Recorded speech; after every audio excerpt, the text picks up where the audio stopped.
Dans le village de Valvert, niché entre forêts profondes et montagnes majestueuses, vivait une jeune fille nommée Clara.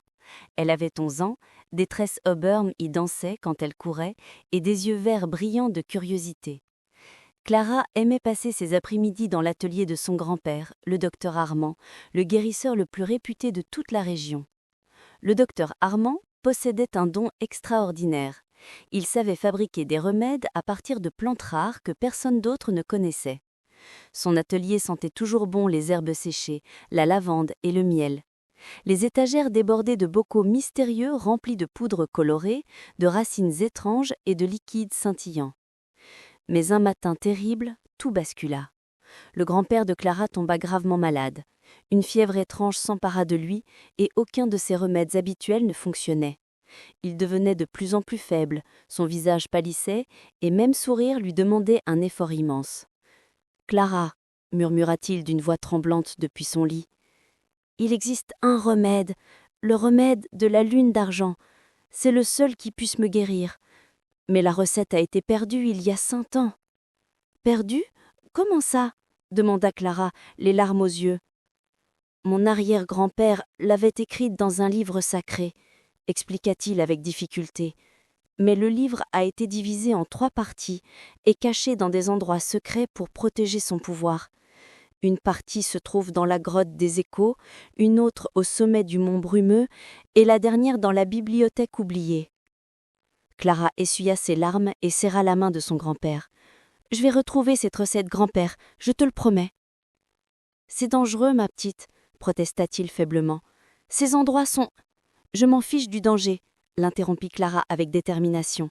« Tu m'as toujours appris à ne jamais abandonner ceux qu'on aime. » Le lendemain à l'aube, Clara prépara son sac à dos avec des provisions, une gourde d'eau, une corde solide, une carte dessinée par son grand-père et sa lampe à huile. Elle laissa un mot rassurant à ses parents et se mit en route vers la grotte des Échos. Le chemin traversait la forêt sombre, un lieu où les arbres étaient si serrés que le soleil peinait à percer. Les branches craquaient, les chouettes hurlaient, et Clara sentait des regards invisibles peser sur elle. Mais elle avançait courageusement, pensant au sourire de son grand-père. Après 3 heures de marche, elle arriva devant l'entrée de la grotte des Échos. C'était une ouverture béante dans la roche, noire comme la nuit. Clara alluma sa lampe et entra prudemment. Chaque pas résonnait étrangement, se multipliant en dizaines d'échos qui lui donnaient l'impression d'être suivie par une armée invisible. « Qui ose pénétrer dans mon domaine ?» résonna une voix caverneuse. Clara sursauta, mais garda son calme. « Je m'appelle Clara, et je cherche la première partie du livre sacré des remèdes. » Du fond de la grotte émergea une vieille femme aux cheveux blancs comme neige, vêtue d'une robe argentée.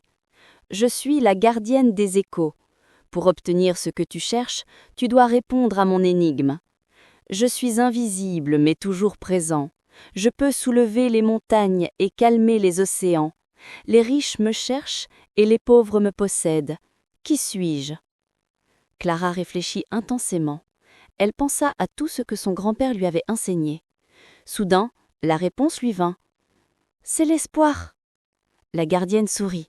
« Tu es sage pour ton âge, jeune fille. » Elle tendit à Clara un morceau de parchemin ancien. « Voici la première partie.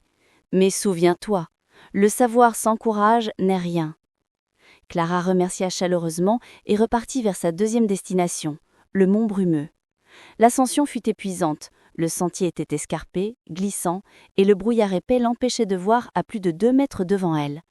Plusieurs fois, elle faillit perdre l'équilibre sur les rochers mouillés. À moitié de chemin, elle rencontra un garçon de son âge nommé Hugo.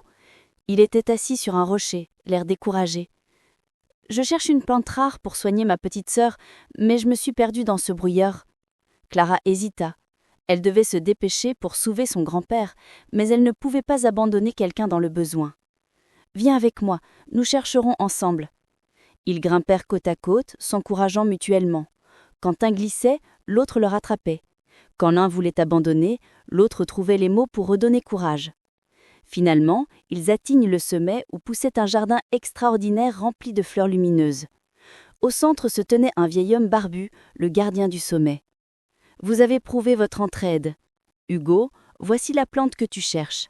Clara, voici la deuxième partie du livre. » Clara accepta le parchemin, et Hugo trouva sa plante.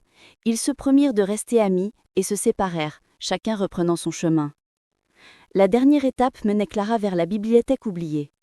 Cachée dans les ruines d'un ancien monastère, les murs de pierre étaient couverts de lierre et des oiseaux nichés dans les fenêtres grisées. À l'intérieur, des milliers de livres poussiéreux s'empilaient jusqu'au plafond. « Comment vais-je trouver la troisième partie dans tout ce bazar ?» se demanda Clara désemparée. Soudain, un chat noir aux yeux dorés apparut sur une étagère. « Suis-moi » dit-il d'une voix claire. Clara était trop surprise pour avoir peur. Le chat parlant la guida à travers un labyrinthe de couloirs et d'escaliers, jusqu'à une salle secrète. Là, sur un pupitre de bois sculpté, reposait le dernier fragment du livre. « Pourquoi m'aides-tu » demanda Clara au chat. « Parce que ton grand-père a autrefois sauvé ma maîtresse, la dernière bibliothécaire. Une dette de gratitude ne s'oublie jamais. » Clara serra le précieux parchemin contre son cœur et courut aussi vite qu'elle put vers son village. Le soleil se couchait déjà, peignant le ciel en orange et violet. Elle arriva à la maison essoufflée, couverte de poussière et de boue, mais victorieuse. Dans l'atelier, elle étala les 3 morceaux du parchemin sur la table. Les bords s'emboîtaient parfaitement, révélant la recette complète du remède de la lune d'argent. Elle lut attentivement. Pétales de rose argentée, racines de mandragore, larmes des cristals de roche, poudre d'étoiles filantes, et surtout une goutte d'eau pure du ruisseau où poussent les oubliés.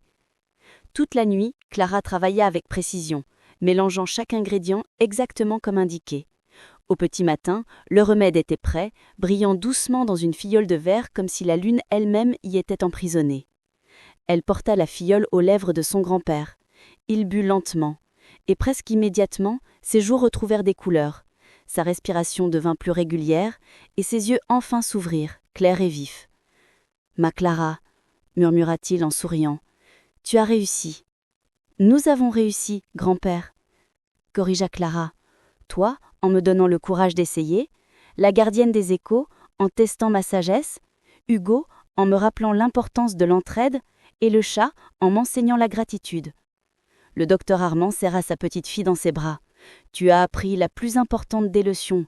La véritable médecine ne se trouve pas seulement dans les plantes et les formules, mais aussi dans le courage, l'amour et la détermination. » Les jours suivants, le grand-père retrouva toute sa vigueur.